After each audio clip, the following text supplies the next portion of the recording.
I've run 9mm for years, carried it, trained with it, stacked it deep like every other prepper who knows what shelves look like during a panic buy. But lately, I've been noticing something. More shooters, myself included, are reaching for something different. And here in 2025, that shift is getting harder and harder to ignore. A couple of newer calibers are starting to creep into the lane 9mm used to dominate. So what's going on? What's up, everybody? Ted here from Line 45, and today I'm breaking down the calibers that have been sneaking their way into the range bags of a whole lot of shooters, and why 9mm just isn't the automatic answer anymore. Before we dive in, do me a quick favor, hit the subscribe button, tap that notification bell. All those little buttons, they help more than you think. Not required, obviously, but every click fuels the channel and lets me keep dropping solid, no-nonsense gun content right onto your screen. All right, strap in. Let's get into it. Walk into any range in America, and odds are you'll see someone stuffing mags with 9mm. For a long time, that guy was me. Glock 19 on the hip, case of range ammo in the trunk. Simple setup that just worked. And honestly, it's obvious why. Price, performance, availability. 9mm earned its throne. It wasn't always the best at any single category, but it did enough things well to become the standard.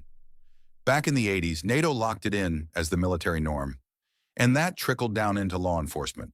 Then the FBI ditched 40, reevaluated their ballistic tests, and found that modern 9mm loads gave them the penetration and expansion they needed, but with softer recoil and higher capacity. That one decision kicked off a chain reaction. Agencies switched, civilians followed, then the carry boom hit. When pistols like the SIG P365 showed up, 10+ rounds of 9mm in a gun not much bigger than a J-frame, it was game over. Light recoil for new shooters. Smaller guns every year, ammo everywhere, affordable. 9mm didn't become the American default because someone told us to carry it.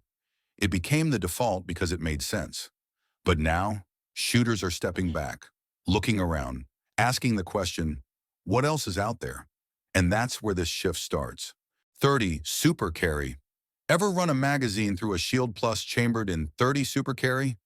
And notice how the slide feels like it's gliding on rails? Yeah, that's not a fluke. Federal didn't build this round to chase hype. They built it to quietly change the math for concealed carriers. Folks like me who've been running compact pistols for years and obsess over every ounce, every millimeter, every extra round we can squeeze into a mag. The 30 Super Carry throws a 100-grain HST at around 1,250 feet per second. Ballistically, it sits right in 9mm territory. But the secret sauce is the smaller diameter bullet, because now you're getting 13+1 capacity in a frame that used to top out at 10+1. That's not theory. That's real mags, real steel, real reps on the range. Recoil impulse, just a hair lighter, enough to shave time off your doubles without fighting the muzzle. That tight group you're always chasing with your 9mm micro, it's noticeably easier to hold together with this setup. Now, it's not a budget round. Defensive loads run about $35 a box, but Federal loads these with nickel-plated brass, sealed primers, clean-burning powder, and every one I've pulled apart after a range day shows tight crimps and consistent expansion. Those HST pedals bloom exactly the way you want, even out of a 3.1-inch barrel.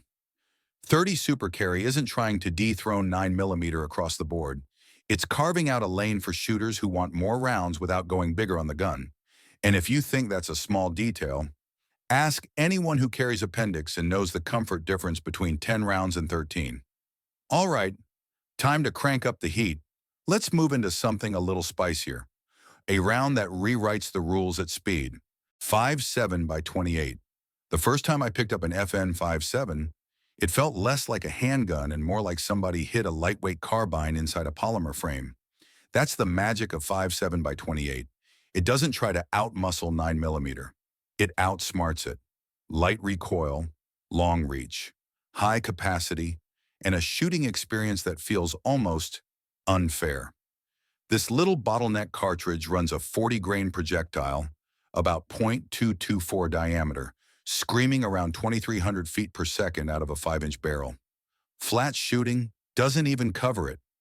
I zeroed mine at 25 yards, and it was still dead on at 75. The drop is basically a rounding error compared to 9mm. And what really hooks you is how it feeds. That bottleneck case slides into the chamber like it's Teflon coated. No weird nosedives, no sluggish cycling, just smooth, repeatable runs, especially in guns like the PSA Rock with its 23-round double-stack mag. The FN57 itself uses a polymer over steel slide assembly with an internal hammer-fired system. Ambi controls.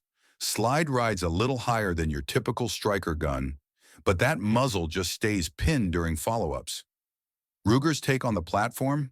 Aluminum slide. Hammer-driven fire control with that familiar secure action feel. Polymer mags with steel-reinforced lips holding 20 rounds flush. Solid, repeatable, no drama. Ammo costs more, no way around that. You're looking at $38 to $50 for defensive loads like Gold Dot or Elite Defender. But once you factor in the soft armor penetration, the minimal recoil, and how insanely flat these rounds fly, the math starts to make sense. This isn't a plinking round. It's a mission-focused cartridge built for speed, reach, and consistency in a sidearm that handles like a race gun. But hey, maybe you're the kind of shooter who hears fast and light and thinks, cool, but I want something that hits like a truck. No problem. Let's step into the big bore lane and talk 10mm. The moment you wrap your hand around a Springfield XDM Elite chambered in 10mm, the gun tells you everything you need to know. The weight, the balance, the way that slide feels when it locks into battery. This isn't a caliber built for trends. It's built for torque. You press that trigger, the slide cycles, and you can feel the difference between defensive pistol and serious firepower. 10mm isn't replacing 9mm because of nostalgia or internet bravado. It's replacing it for some shooters because people are asking for more. More punch, more reach, more authority when the stakes aren't theoretical. A 200-grain load, something like the Underwood XTP, leaves the barrel around 1,250 feet per second and hits with nearly 700 foot-pounds of energy. That's real stopping power. That's energy levels that outrun most 357 Magnum loads, but with better capacity and quicker recoveries in a semi-auto platform. The XDM Elite OSP comes optic-ready with a match-grade 5.25-inch hammer-forged barrel. Fiber optic front, fully adjustable rear. Short reset meta trigger that breaks clean every single time. Forged steel slide with a melanite finish that laughs at sweat, rain, and humidity. Grip texture? Aggressive but not abusive. It locks into your hand without chewing you up. Mags hold 16 rounds of 10mm. That's full-size control over a big-bore cartridge that used to live almost exclusively in revolvers. Ammo isn't cheap. Expect $30 to $45 for a proper 20-round defensive box. But here's the thing. No one buys 10mm to punch paper at 7 yards. This is the round guys carry in bear country. This is what rides in the truck when you leave city limits. This is what you take when you want margin, because 10mm gives you a whole lot of it. But if you still want something with more speed, more snap, and performance built around barrier blind penetration, then we're stepping into bottleneck territory. Let's talk 357 SIG. The first time I ever chambered a 357 SIG, it wasn't during a demo day or some controlled test event. It was for a buddy who asked me straight up, if I need a pistol cartridge that runs flat, hits hard, and actually punches through barriers, what would you carry? I handed him a SIG P229 chambered in 357 SIG. Not because it was flashy, not because it was exotic, but because it solves problems 9mm can't always answer. This cartridge isn't smoke and mirrors. It's a necked-down 40 S&W case launching a 9mm diameter projectile at serious speed. A 125-grain Spear Gold Dot clocks around 1,400 feet per second. Not 9mm plus P. Not marketing fluff. Real velocity. Real reach. Real consistency after punching through auto glass, metal, or hard barriers. That's what 357 SIG was built for. The SIG P229 eats this round like it was designed around it, because it was. Stainless slide milled from bar stock, alloy frame built to take the abuse, beefed up locking lugs, recoil system tuned specifically for the sharper impulse of this cartridge. It feels like steel in your hand for a reason. You're running a round that demands a gun with backbone. This isn't something you carry to be trendy or different. You carry it when you want velocity, precision, and barrier performance that leaves 9mm in the dust. It stays flat past 50 yards. It expands reliably after punching through material that usually stops other pistol rounds cold. But maybe you're thinking, all this barrier blind talk is great, but I want something faster, flatter, louder, and just plain wild. Good, because now we're stepping into the most explosive little fireball of this entire lineup. Let's get into 22 TCM. Walk into a range with a Rock Island Armory 22 TCM 1911. Touch off a few rounds and watch what happens. Everybody's head snaps around, not because it's loud, though trust me, it is, but because it doesn't sound like anything else in the building. That sharp, high-pressure crack is your first clue. This cartridge doesn't play by 9mm rules. It isn't competing with it, it's challenging it. 22 TCM is a bottleneck pistol round built off a shortened 223 Remington case, firing a 40-grain projectile around 2,000 feet per second out of a 5-inch barrel. That velocity doesn't just flatten the trajectory, it obliterates it. It punches through body panels and hard barriers like they were thrown in as suggestions. And here's the best part. It still kicks softer than 9mm.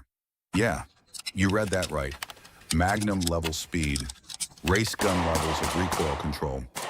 Rock Island's TCM series is the mothership for this caliber. The standard FS model is a full-size 1911 with a Parkerized steel frame, fiber optic front sight, skeletonized trigger and hammer, and a 5-inch ramped barrel tuned specifically for the TCM's pressure curve. It runs a delayed blowback system dialed to this cartridge, and the icing on the cake? It ships with a 9mm conversion barrel and recoil spring. 2 calibers, 1 gun, 0 drama. Magazine capacity runs 10 to 17 rounds depending on the setup. Ammo usually sits around 25 to 35 bucks for a box of 50, and Armscore is the main producer, so your variety is limited. But the performance you're getting makes up for it. This round gives you rifle-like velocity in a sidearm that feels like a tuned competition pistol. And after running everything we've talked about today, the fast, the flat, the heavy, the deep penetrating, you walk into any decent gun shop and the 9mm conversation just doesn't hit the same. 9's still the workhorse, but shooters who train hard, who carry daily, who actually think about the problem they're trying to solve, they're reaching for something more specific. Now hit any gun shop these days and you'll notice something. The 9mm conversation just doesn't carry the same weight it used to. It's still the workhorse. Absolutely. But shooters who train hard, shooters who carry every day, shooters who actually think about the threats they might face, they're starting to reach for something more specialized. And I get it. I've watched 357 SIG tear through auto glass like it's laminated paper. I've watched 10mm slap steel plates so hard they rock on their hinges while 9mm just nudges them. I've run 5 7x28 out of a PSA Rock and an FN 57 and seen how flat and fast that little bottleneck cartridge really moves. And don't even get me started on 22 TCM. That thing is basically a handheld varmint round stuffed into a 1911 frame. These aren't just alternatives. They're solutions to specific problems. And 9mm doesn't solve every problem. That's why the shift is happening. Not because 9mm suddenly got worse, but because the options got better. We've got loads now like Federal HST in 10mm, Spear Gold Dot in 357 SIG, mission-built rounds that hit harder, drive deeper, and stay consistent through real-world materials. We've got platforms that feed these calibers reliably, and we've got ammo manufacturers catching up with demand. Shooters are getting smarter, more thoughtful, more intentional about the caliber that actually fits their needs. And that's why, in 2025, you're seeing more and more folks stepping away from the default and loading something new.